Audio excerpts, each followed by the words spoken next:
जब कोई देश बिना एक भी गोली चलाए अपने दुश्मन को घेर ले तो समझिए वो अब सिर्फ देश नहीं एक सुपर पावर बन चुका है। और आज भारत वही खेल खेल रहा है, पूरे होश, पूरी समझदारी और एक मास्टर प्लान के साथ। 15 जून 2025 prime minister Narendra Modi Cyprus की जमीन पर उतरते हैं। ये कोई साइट सीइंग ट्रिप नहीं था, ये था एक सॉलिड डिप्लोमेटिक मूव। एक ऐसा देश जो खुद टर्की की कब्जेदारी से पीड़ित है, उसी को भारत ने अपना भरोसेमंद दोस्त चुना। और जिस वक्त टर्की ओपनली पाकिस्तान का साथ दे रहा है, उस वक्त इंडिया ने दुनिया को दिखाया कि हम किनके साथ खड़े हैं। नमस्कार दोस्तों, मैं हूं रानो सिंह और आप देख रहे हैं द पैम्फलेट। दोस्तों, 23 साल बाद एक इंडियन पीएम साइप्रस पहुंचे हैं और कांग्रेसी इकोसिस्टम के मेंबर्स का बीपी हाई हो गया है। पर उस इकोसिस्टम से क्या ही आशा की जाए जिसके नेता की उम्र 50 प्लस क्रॉस कर चुकी है, पर बुद्धि अब भी 2001 का विंडोज एक्सपी चल रही है और अपग्रेड ही नहीं होती। पर खैर, ये वीडियो उन लोगों के लिए नहीं है जो हर बात में पॉलिटिक्स ढूंढते हैं।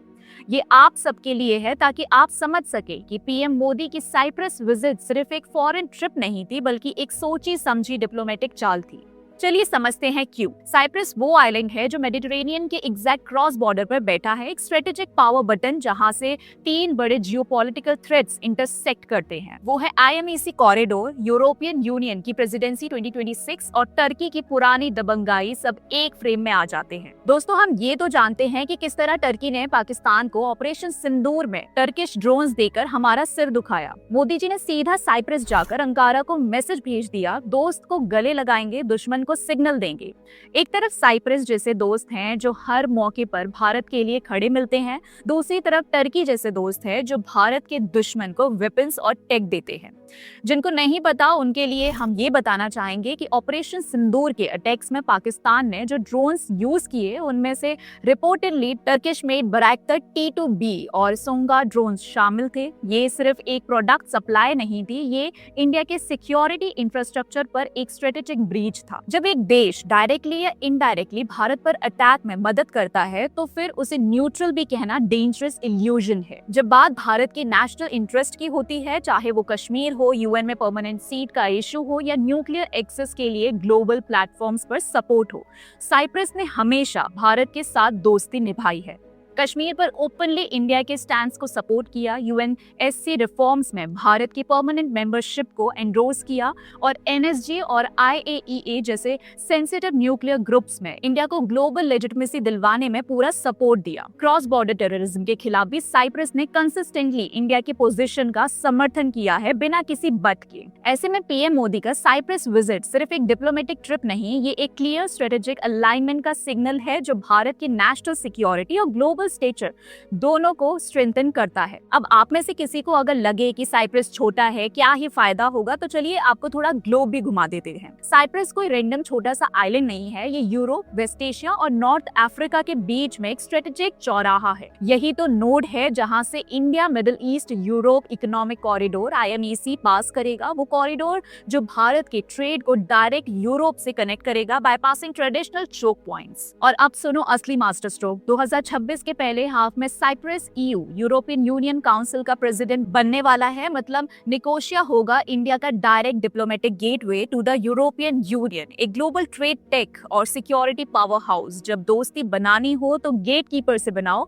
मोदी जी वही कर रहे हैं। साइप्रस का एरिया है 9251 किलोमीटर। और अब सुनो, सैन मार्टिन्स आइलैंड बांग्लादेश सिर्फ 8 किलोमीटर, कोको आइलैंड म्यांमार करीब 20 किलोमीटर और Diego Garcia British Indian ocean territory सिर्फ 44 किलोमीटर। अब सोचो, दुनिया के सबसे बड़े देशों में से एक अमेरिका क्यों डियागो गार्सिया जैसे रिमोट आइलैंड पर अपनी नेवी और एयरफोर्स थोप कर बैठा है? क्यों यूके को कोको आइलैंड में दिलचस्पी है? और क्यों सेंट मार्टिन जैसे छोटे से टुकड़े को भी रीजनल पावर्स स्ट्रेटेजिक जोन मानते हैं? हम ये सारे आइलैंड्स इसीलिए गिना रहे हैं ताकि समझ सको, लोकेशन सब कुछ होता है, साइज नहीं। कोई आइलैंड कितना बड़ा है उससे ज्यादा जरूरी है वो कहाँ है और वहां से कौन कौन सी रूट्स, रिसोर्सेस और राइवल्स कंट्रोल हो सकते हैं।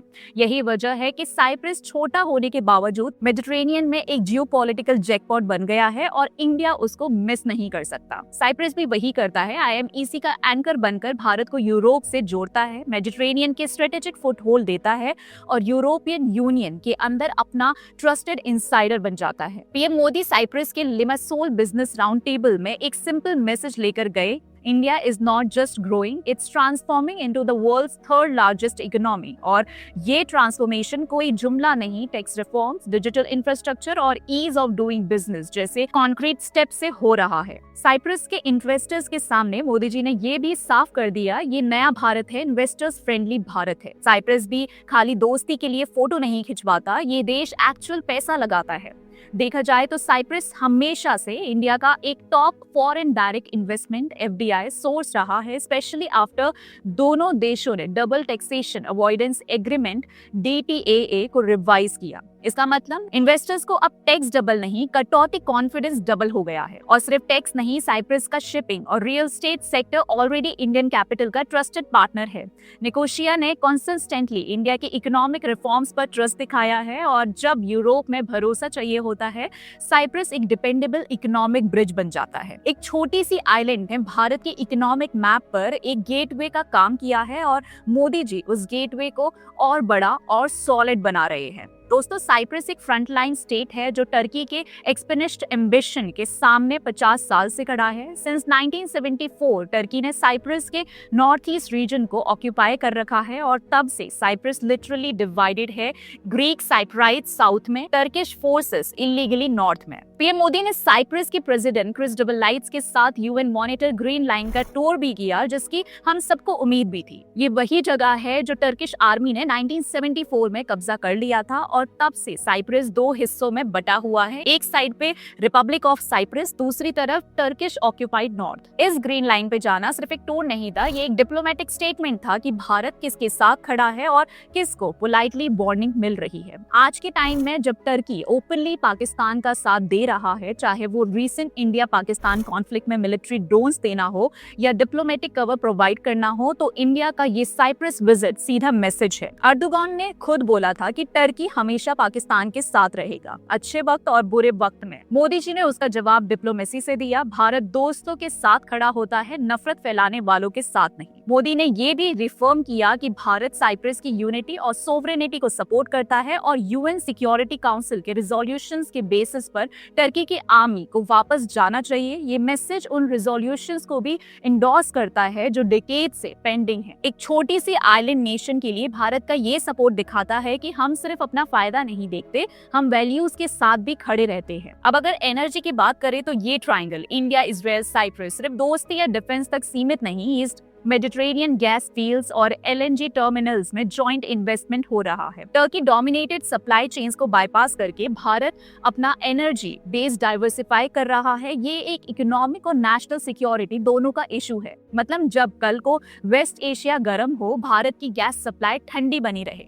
और डिफेंस, आज का डिफेंस सिर्फ टैंक्स और जेट्स तक नहीं, drones, missile, tech, cyber weapons और AI based early warning systems तक बढ़ गया है। साइप्रस और इजराइल के साथ मिलकर भारत फॉरवर्ड बेसिस सेटअप कर सकता है for faster response in the Mediterranean.